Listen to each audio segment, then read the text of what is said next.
家好，我是小米。这次呢要跟我们分享的是11月最爱，好快哦，一整年又到尾声了。因为当你们看到这支影片的时候，已经差不多要接近12月了嘛。那12月我自己最兴奋的是，我帮自己安排了一些小假期，就可以出国去走走。然后再来就是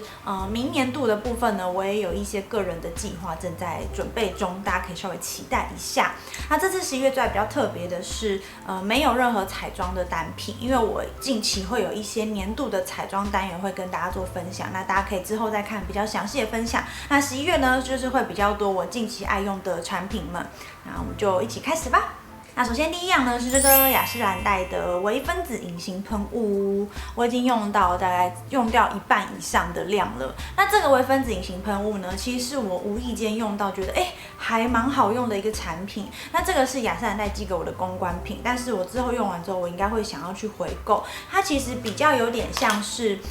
喷的精华，就是精华喷雾，因为它上面是写 micro essence。那他们家比较有名的是原生露嘛，原生露应该很多人都用过或是听过。那这个有点像是喷雾版的原生露。那其实我自己还没有用过他们家的原生露，我是先用了这个。那它是可以当做保湿喷雾或者是定妆喷雾来做使用。那我自己因为我平常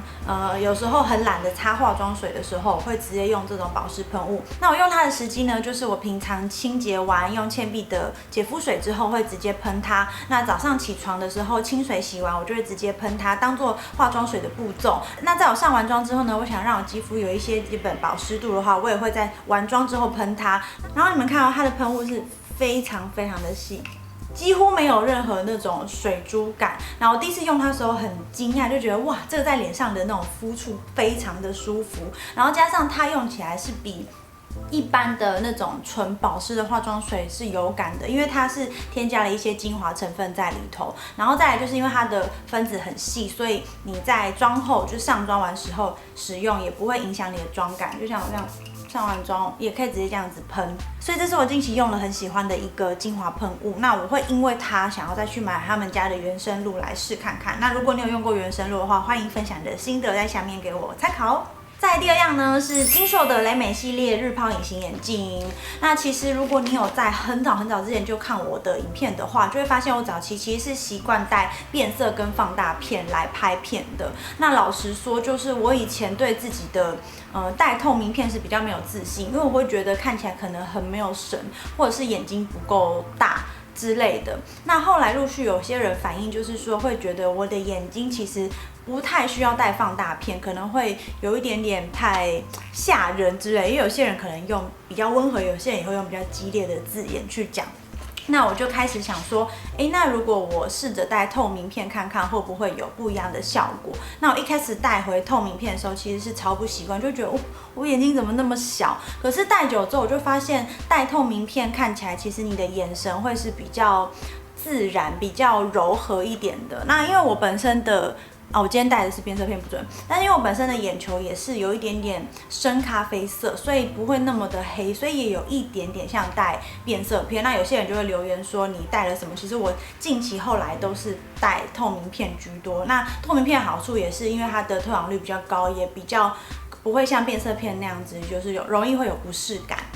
好，那后来近期呢，因为有时候我需要拍一些妆容，如果完全只戴透明片的话，可能就没有办法让那个妆容那么的有神，因为毕竟变色片还是会有一些修饰的作用，或者是可以让你眼睛变色看起来比较有混血啊，或者是不同感觉。然后我就开始去寻找有变色但是不要放大效果那么夸张的隐形眼镜。然后因为我本来就是戴金硕的透明片嘛，然后那时候他们早期都是出那种瞳孔放大还蛮夸张的，然后我自己又没有办法再带回去那种，我现在已经真的带不回去那个放大片。然后就发现他们近期出了一个直径比较小的隐形眼镜，这个系列就是雷美，然后它出了很多颜色。那我挑了2个，一个是比较偏棕色的，然后一个是比较偏灰色的。这2个我戴了都蛮喜欢，因为我之前是买了2盒，想说试试水温，然后戴完之后还蛮喜欢的，我就再买了4盒。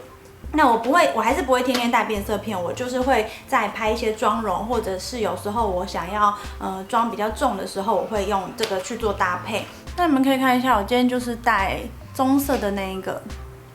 就是我觉得它戴起来算是蛮自然的，然后只有微微的放大，不会到很夸张，所以你的眼神还是有那个柔和度在的。但是听说他们家比较特别的是，就是一定要会员才可以买，而且你只能买自己同样的度数，所以会稍微有点麻烦。可是成为他们会员之后，买隐形眼镜还蛮便宜的，像这个一盒10片的大概才310左右，我觉得价格还蛮合理的。那如果你最近想要找这种比较自然的变色片，然后又价格不会太贵的话，我觉得这是一个很不错的选择。再来第3样呢，就是这个 Agado 的链接。这个虽然我在日本战利品片有分享，但是可能还很多人没有看过那支影片。那这个其实也的确是我近期最常戴的戒指之一，因为这个尾戒我其实是固定不会拿下来的。但链戒呢，因为我还是没有那么习惯戴着无名指，然后我也不想手上戴那么多戒指，所以这个就是我可能出门的时候才会戴上去。但是它这造型真的是非常好看，因为一般可能都是固定的。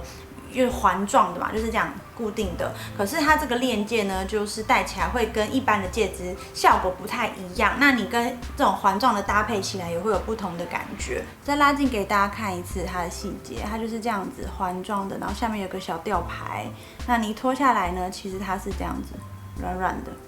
那我知道还蛮多人会去日本玩的，所以如果你喜欢 Agado 这个牌子的话，还蛮建议你们可以去日本逛的时候下手，因为是有一些价差的。那台湾的话，你就可以趁它有活动或是周年庆的时候买。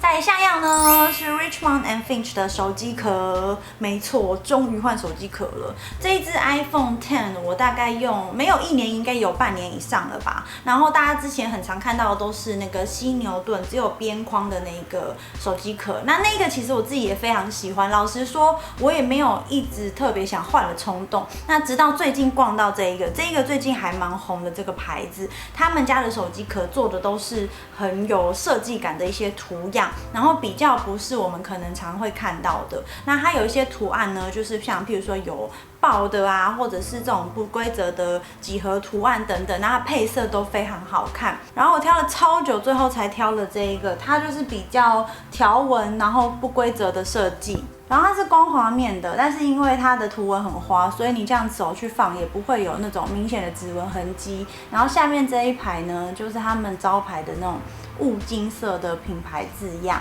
那正面呢，它其实是有这样全部做包覆的，这样看比较清楚，它全部是这样做包覆的。那我之前那个犀牛盾手机壳为什么会用那么久呢？主要是因为我一开始听说 iPhone X 的这个萤幕玻璃维修很贵，然后我就想说，我宁愿不要漂亮的壳，我也不想要摔到我的手机，我一定要好好保护它，所以我就一直使用它。因为犀牛盾我用起来是比较放心，它是防摔的嘛。那直到我最近身边还蛮多人换了他们家的壳之后，就说它的包覆性其实是很不错的。那我收到之后呢，它其实跟犀牛盾一样，它是有2个，它就是一个环状跟一个后面的贝壳，然后直接这样子包起来，那你可以把手机包在中间，所以它的包覆感是蛮好的。那我目前用下来也觉得，它蛮安心的，而且真的有那种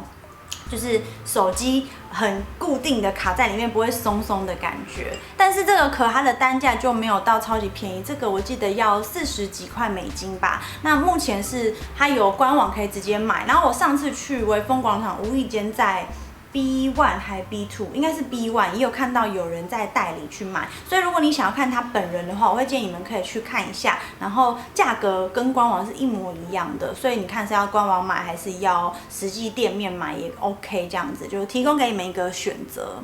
然后再下一样呢是这个 Eclipse 的一口酥薄荷糖。那其实我早期就是想要让自己口齿清新的时候，比较常会嚼口香糖，但是我后来发现嚼口香糖很容易让你的这个咀嚼肌变得很发达，所以我后来就开始改吃这个凉凉糖，因为它就是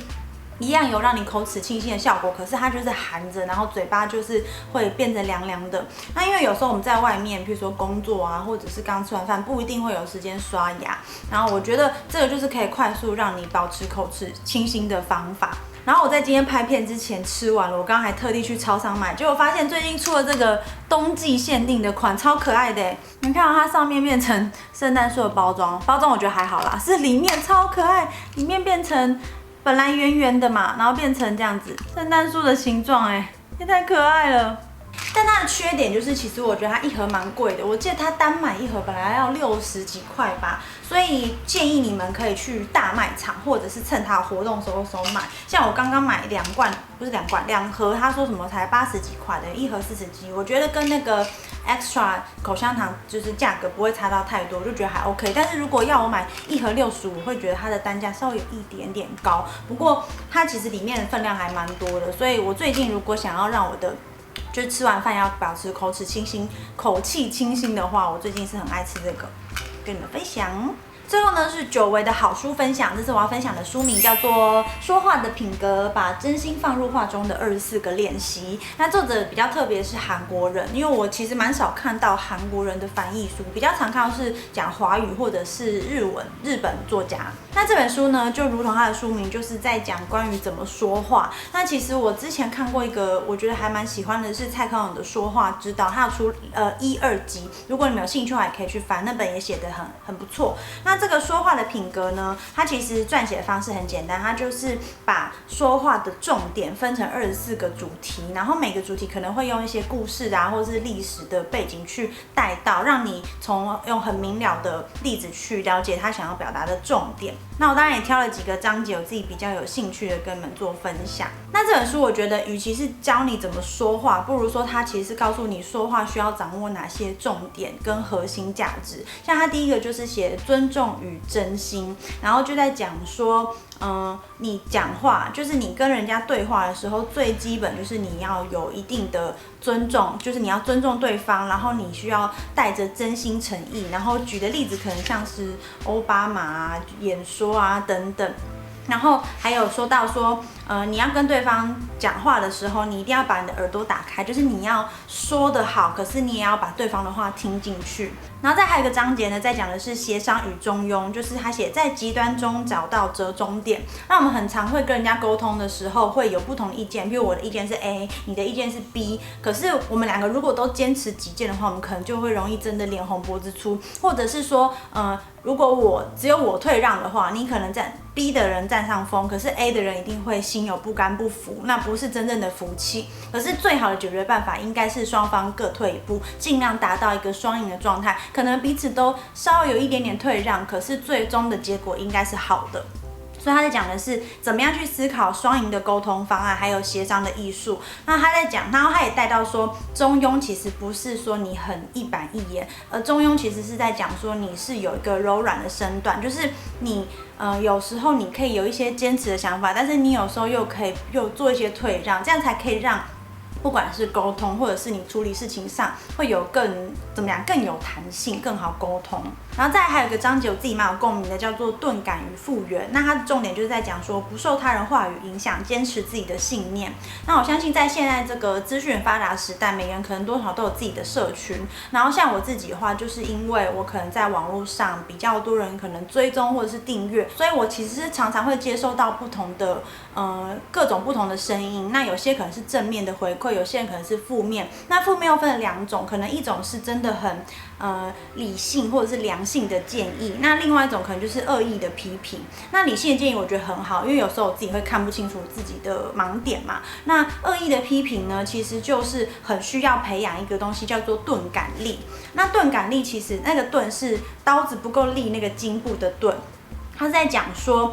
如果你很容易受外在的刺激、外在的言语影响，那种尖锐的话影响的时候呢，你就是必须要培养你自己这个钝感力。那钝感力有点像是个人的复原能力。如果你的原则够坚定，或者是你觉得你自己做的事情是对的时候，你就不要那么容易被外在的话去做影响，就是做你自己想做的就对了。那其实就在讲说，希望我们每个人可以培养克服挫折感的耐心或力量，然后也不要很容易被别人的话语去影响心情，因为你最重要的是去实践你自己的信念跟人生哲学，就是这种看待事情的钝感力其实是还蛮重要的。那换个方向说，就是其实每个人也需要培养自己说话的钝感力，因为你不喜欢听到直接或是攻击就是尖锐的言语话，别人也不会希望从你口中听到，所以你一方面要培养自己的钝感力，一方面也期许自己就是对别人说话不要那么的直接，而是要懂得尽量去用比较温和的言语去给别人意见，这样子。好，那其他还有很多内容我就不分享了，欢迎你们自己去书局翻翻书，或者是把它买回家看。那其实看完这本书，我觉得最大的收获就是，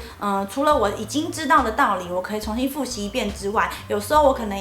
容易遗漏了，或者是我以前忽略的重点，我也可以借由这本书去找到。那其实不管是现在在网络上，或者是实际跟人面对面说话，都是一个很重要的媒介，因为你其实怎么样去表达，也会让人家怎么样去看你这个人。所以他这个书名我觉得取得蛮好，它叫做说话的品格，就是你怎么样去说话，也会透露出你的这个人格。所以如果你提升你说话的艺术的话，其实也是在提升你这个人的人品跟人格这样子。好，那希望你们也会喜欢这次的好书分享。OK， 那这次的11月最爱单品都已经分享完了，希望你们看得非常的过瘾。那一样有任何问题可以在下面留言给我，或者是说，